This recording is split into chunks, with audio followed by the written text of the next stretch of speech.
Привет, меня зовут Sahil. Как дела? Today we have another story coming out of Russia, and it actually has to do with Kazakhstan, the country that is the best exporter of the best potassium. So Kazakhstan is actually a pretty massive country.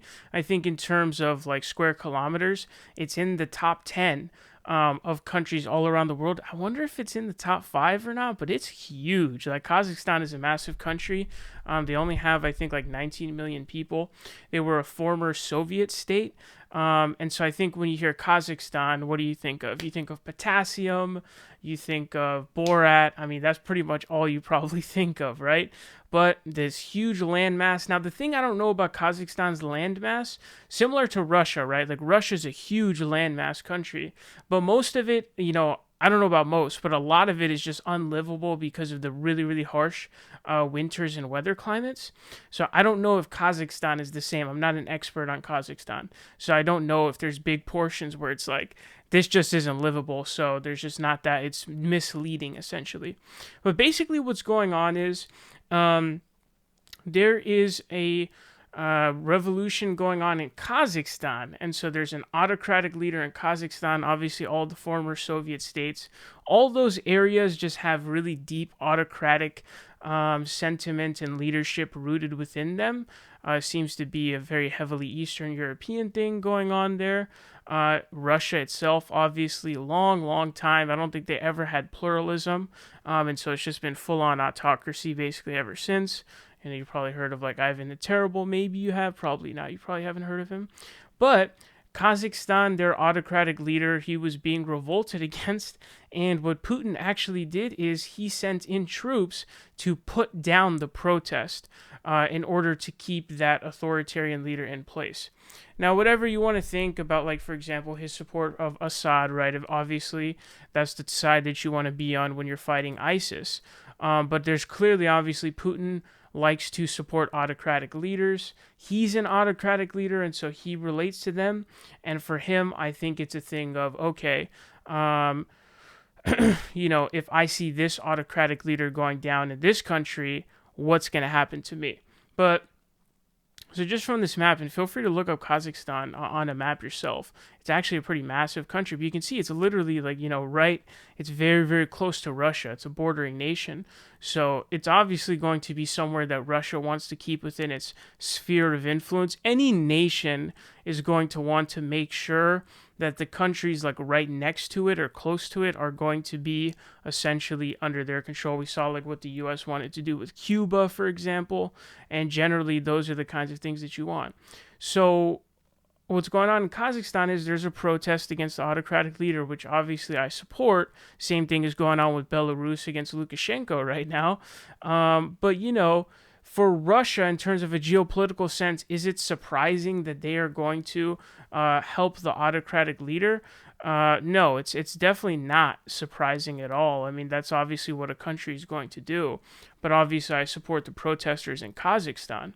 And it seems that Putin is really, really fantasizing the Soviet Union, and he kind of wants to get back to that, or as much as possible, keep it as much as possible. There's some bad things going on in Russia right now. No one's taking the vaccine. People are dying in droves from coronavirus. And so he's doing all the Ukraine stuff. Now there's all this Kazakhstan stuff going on too, where he's now sending in troops to put down the Kazakhstan protesters.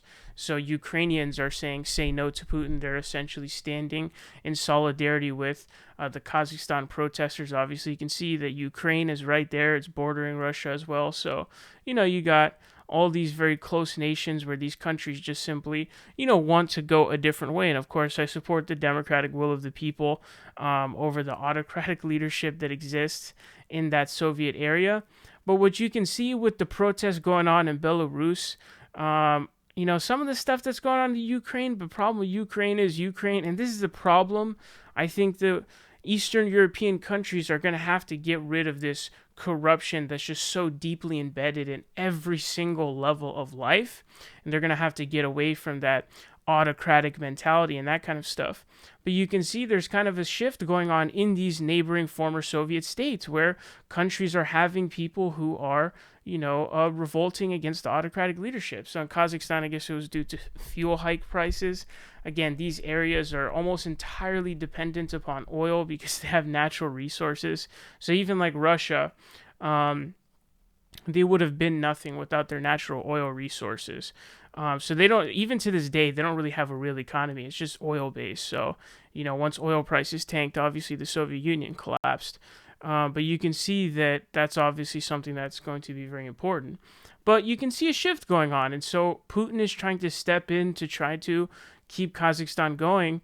And his worry, obviously, is himself. He doesn't give a fuck about any of the other stuff. He wants the Soviet Union back. He wants to be in power of all of these nations. He wants all of this to be under his thumb. And he's worried that, if the leader of Kazakhstan goes down, autocratic leader of Kazakhstan goes down, he's going to be next. Because look at where Kazakhstan is. Look at where Belarus is, right?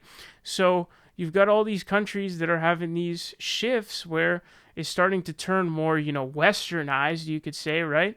And Putin views himself as the boogeyman of the West. He sees himself as the enemy of the West. Okay, so that's essentially what he sees himself as. So that's kind of what's going on in this situation. And I think eventually he's going to fall. But again, there's a very deep-rooted nature of autocracy in the Eastern European countries. It's starting to fall, though. And so when is Putin going to fall?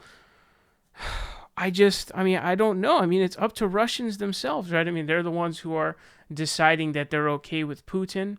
My worry about Putin going down is who comes in his place. That's my personal worry. And so as much as I want to see Putin and Xi Jinping and these guys go down, in places like Kazakhstan or, Belarus, I would hope that it would be better, but it's not as worrisome because they're not as big of nations, so they won't have, it won't be as much of a responsibility. But when you're a country as big as Russia or China, it's very, very worrisome. And so that's my one worry about, okay, I really want to see an autocratic leader like Putin go down, have free speech laws and, real democratic elections. But what's going to happen when Putin goes down? Who is going to take power? So that's my personal worry. Again, I think it's going to require just that kind of cultural shift. But it's really interesting to see because you can see in these Eastern European countries, there really is a shift that's going on towards, more democracy, more westernized ideas, if you want to call it that. Again, I put that in air quotes because it's kind of a Vladimir Putin boogeyman at this point. But it's a trend that you can see. These former Soviet states are starting to, go more towards democracy. And so obviously Putin's going to try to keep them under his thumb because you want to keep your sphere of influence. And no country is going to want, no major country is going to want bordering nations to be hostile towards them because they literally share borders with them. That's that's geopolitics 101, obviously. So am I shocked at Russia doing this? No, they're right there. Obviously, they're going to do that. Any big country, any serious country is going to be worried about what their bordering nation countries are doing because that's obviously a direct threat to them. But obviously, I support, the revolution, the will of the people going on in Kazakhstan as well as Belarus. And they are going to go down. Lukashenko will go down. Obviously, Sultan will go down. This is obviously what's going to happen. But it's going to take a bit. How long is it going to take? I don't know. But you can see this going on. Eastern Europe is now starting to fall. So pretty interesting. We'll definitely keep an eye on this. But yeah, man, super fascinating.